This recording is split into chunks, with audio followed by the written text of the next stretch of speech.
Hey everyone! Okay, so in today's video, we're going to be talking about 3 high maintenance haircuts and then 3 low maintenance haircuts. So I wanted to make this video because it's so important that you know before you get your haircut, whether your haircut is going to be a high maintenance haircut or a low maintenance haircut. My name is Lena. I'm a haircutting specialist and I specialize in shags and razor cuts, and I have seen pretty much everything. I always have this conversation with my clients and I always ask them, like, what is your long-term plan for your hair? This is really important. You should know what your long-term plan for your hair is. Do you want to keep the length? Do you want to cut off the length? If you're getting bangs, do you want to keep the bangs? Do you want to grow out the bangs? Like, it all ties into the kind of haircut that we are going to be giving you, your lifestyle. Like, do you like to blow dry your hair? Do you like to let it air dry? What products are you using? Are you a product junkie and you have all the products, or do you hate products and you only want to use 1 or 2, 3 max because you absolutely have to? So the way I differentiate high maintenance versus low maintenance haircuts is high maintenance haircuts are haircuts that you are going to need to go back into the salon to get fixed every about 4 or 5 weeks max, and they're high maintenance in terms of styling as well. And low maintenance haircuts are ones where you don't need to go into the salon as often. You can space them out for 6 to 8 months and they don't need a whole lot of styling and they grow out beautifully. So the number 1 haircut that I find that needs the most maintenance is a pixie. Honestly, anything short. If you're gonna go short and you're gonna have your hair taken at the back with clippers or with scissors or with a razor, your hair is going to grow fast around the ears and it's going to grow fast around the back. It's going to look really disheveled and mullety if you let it go past 5 weeks. 5 weeks is average. Everyone's hair grows differently and you want to kind of monitor how fast your hair grows, but on average I feel like 4 to 5 weeks you're going to be needing a maintenance cut. So that does add up as far as budget goes. Like, you're going to have to put aside a budget for your pixie, and if that's cool with you, then go for it. You can rock a pixie. But if you want a pixie and you're like, you just don't have the budget or the time to go into the salon and, you know, take an hour appointment, then that's probably not something you want to do. Like, you can have the back shaved really tight and really short and extend your visits to, like, say 6 weeks, 7 weeks. For people whose hair grows really fast, that's not going to be fun. You're going to hate the back. You're just going to need it cleaned up. Even as a hair cutting specialist myself, I have a hard time cleaning up my own pixie, and that's why I don't think I'll ever go back to doing a pixie. Oh my god, the maintenance and the grow out is insane. I hate it. Number 2 on haircuts that you're going to need to maintain is a bob. If you go to your stylist and you're asking for a French bob or just like a straight across bob, you will need to go back and get it cleaned up if you're trying to maintain the look. This is a very precise haircut. It's a very difficult haircut. Not everyone can do a bob. Not every hairstylist is good at doing bobs. If that's something that you don't want, keep in mind that you can grow out a bob just like I did. I grew out my bob and now it's at like collarbone length, but it will flip once you get to this level, like right at the shoulders. It's going to start flipping. So you just want to make sure you know this. And the bob is a lot of styling too. So if your hair is coarse and frizzy, you're going to have to flat iron your bob to give it that sleek look. You're going to have to talk to your stylist about how you want to style your bob, and they're going to look at your texture and like your product usage and all that. Like, are you someone who's going to use a lot of product? Do you have curly, wavy hair, fine hair, thick hair, coarse hair? Like, all the texture really matters with a bob. Okay, number 3 is bangs. I know it's not a haircut, but they're so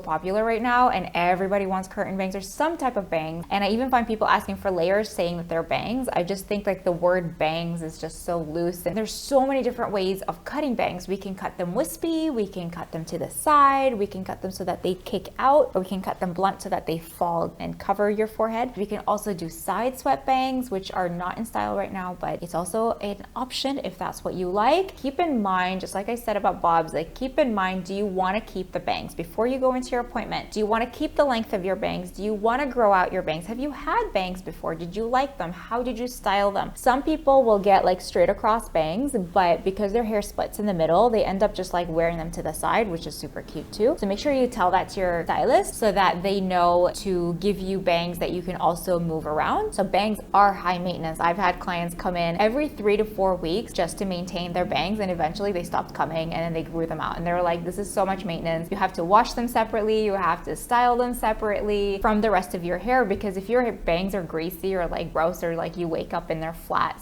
on your head. You have to style them. They're the first thing that people see. They are high maintenance in terms of cutting and styling. Okay, let's move on to low maintenance haircuts. And these are haircuts that would take about 6 to 8 months to get cut, and they're also low maintenance haircuts in terms of styling as well. So number one, shags. Because when it comes to shags, I find like the number one thing that really differentiates shags is just lots of layers. There's just like tons and tons and tons of layers in the hair. Whenever you have that kind of like really voluminous layers and tons of little layers in the hair is gonna grow out beautifully. If it's well done, it's done by an expert, it's done by someone who specializes in shags. As your hair grows out, all those little short layers are gonna come down and your hair is gonna be really nice and long and voluminous and layered and beautiful. So the grow out is gorgeous. Shags, they will always have my heart. I don't think they're ever gonna go out of style. I think they're absolutely amazing. I'm so glad they're back in style. Okay, number two is long layers. So if you're getting long layers where your first layer would start around your like hollow of the cheek to your jawline, and you have longer hair, like think, you know, Angelina Jolie when she had longer hair, or even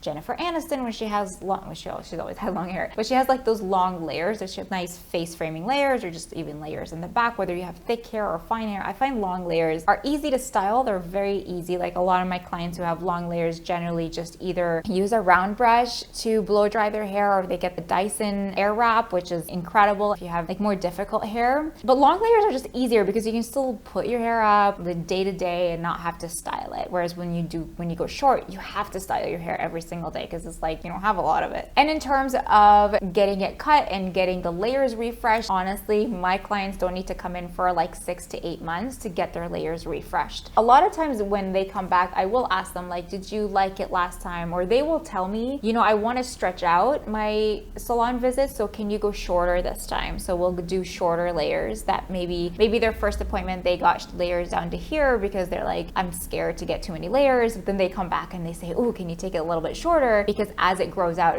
really, really pretty. And I always use a razor when I do long layers. I used to use scissors, but now razor is like my jam because it just allows the hair to flow and bounce and just look beautiful. And then finally, this is the most, I feel like it's like the most underrated haircut. It's the lob. It's basically like kind of what I have. It's a straight bob cut right at the collarbone. Those are chic, middle part, or you can wear it like both sides. So you can flip your hair right and left. You can wear it straight. You can wear it wavy like this. You can have some layers in the front and then pull it up. So that kind of haircut is just so versatile. It is easy to manage. You don't need to get it cut for 6 to 8 months because it's going to grow out really nice. Unless you get it bleached or it breaks or there's damage. At that point, then you probably do need it trimmed just to keep it cleaned up. But even if you go back in for a cleanup, I think like honestly 6 months is like a really, really realistic timeline. I hope this video helped. Let me know if you have any of those cuts and what you think of them in the comments, and I will see you in the next video. Bye.